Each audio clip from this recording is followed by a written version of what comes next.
का शोषण, भयानक सत्य। जारी, भाग 3, दलित फेमिनिज्म की साहित्यिक अभिव्यक्ति और वैश्विक संदर्भ। पिछले भागों में हमने शोषण की भयावहता और संघर्ष के आंदोलनों को देखा।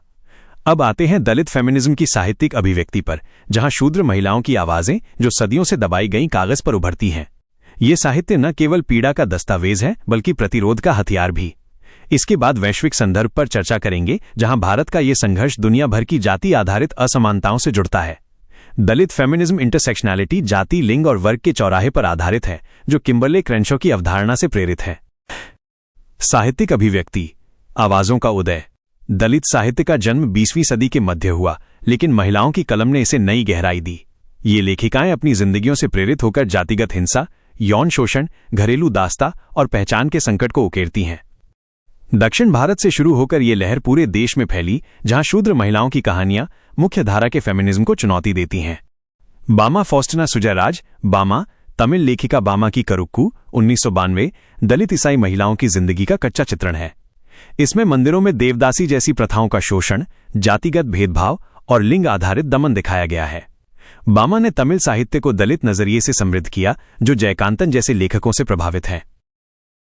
उर्मिला पवार और बेबी कामले, मराठी साहित्य में ये दो स्तंभ हैं। उर्मिला पवार की आयदान 2003 आत्मकथा दलित महिलाओं की शिक्षा, संघर्ष और जातिगत अपमान को बयान करती है। बेबी कामले की जिना आमुचा 1986 विधवा जीवन, बाल विवाह और आर्थिक शोषण की थीम पर केंद्रित है। ये कार्य जाति, वर्ग और लिंग के जटिलताओं को उजागर करते हैं।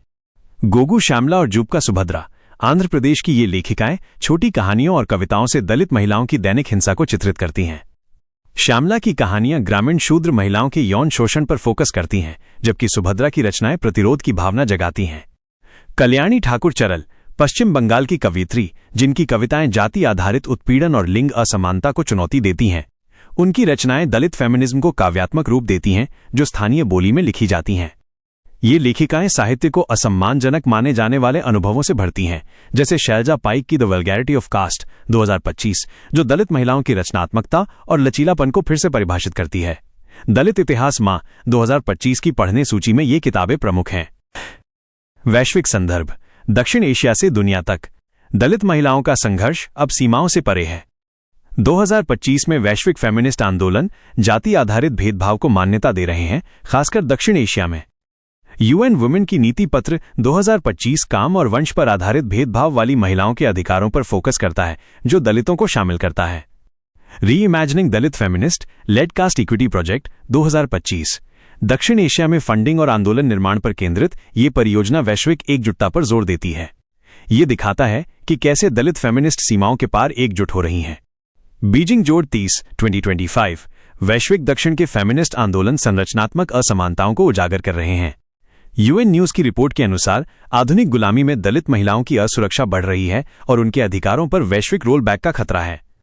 ह्यूमन राइट्स वॉच और फोकस 2030 रिपोर्ट 2025 ये रिपोर्टें महिलाओं के अधिकारों की स्थिति पर चेतावनी देती हैं, जहां तालिबान जैसे उदाहरणों के साथ दलित महिलाओं का संघर्ष जोड़ा गया है। भारत में उच्च शिक्षा में दलित महिला छात्र आंदोलन 2025 को वैश्विक संदर्भ में देखा जा रहा है, जहां वे संगठनों में हाशिए पर हैं। डॉन फेमिनिस्ट टाइमलाइन 2025 ये वैश्विक फेमिनिज्म को हाईलाइट करता है, जहां दलित महिलाओं की कहानियां अफ्रीकी, अमेरिकी और अन्य रंगीन महिलाओं के संघर्ष से जुड़ती हैं। शैलजा पाइक जैसे इतिहासकार जाति, लिंग और कामुकता के चौराहे पर वैश्विक बातचीत चला रही हैं। ये वैश्विक प्रयास दिखाते हैं कि शूद्र महिलाओं का शोषण केवल भारतीय समस्या नहीं, बल्कि मानवाधिकार का मुद्दा है। निष्कर्ष, साहित्य से सशक्तिकरण तक दलित फेमिनिज्म का साहित्य न केवल दर्द बयान करता है, बल्कि मुक्ति का रास्ता भी दिखाता है। वैश्विक मंच पर यह आवाज मजबूत हो रही है, जो 2030 तक समानता के लक्ष्यों को प्रभावित करेगी। लेकिन चुनौतियां बरकरार हैं, संसाधनों की कमी और मुख्यधारा की उपेक्षा। अगले भाग में समाधान के उपाय, कानूनी प्रगति और भविष्य की दिशा पर चर्चा करेंगे। यदि कोई विशेष लेखिका, किताब या वैश्विक पहलू जानना हो तो बताएं। अगर आपको ये वीडियो ज्ञानवर्धक और रोचक लगा तो द रियल स्टोरी को लाइक, शेयर और सब्सक्राइब करना न भूलें। हम आपके लिए ऐसे ही अनसुने और ज्ञानवर्धक कहानियां लाते रहेंगे। देखते रहिए द रियल स्टोरी। और हाँ, इस वीडियो को अपने दोस्तों के साथ शेयर करना बिल्कुल न भूलें, ताकि उन्हें भी पता चले कि आप कितने ज्ञानवर्धक वीडियो देखते हैं।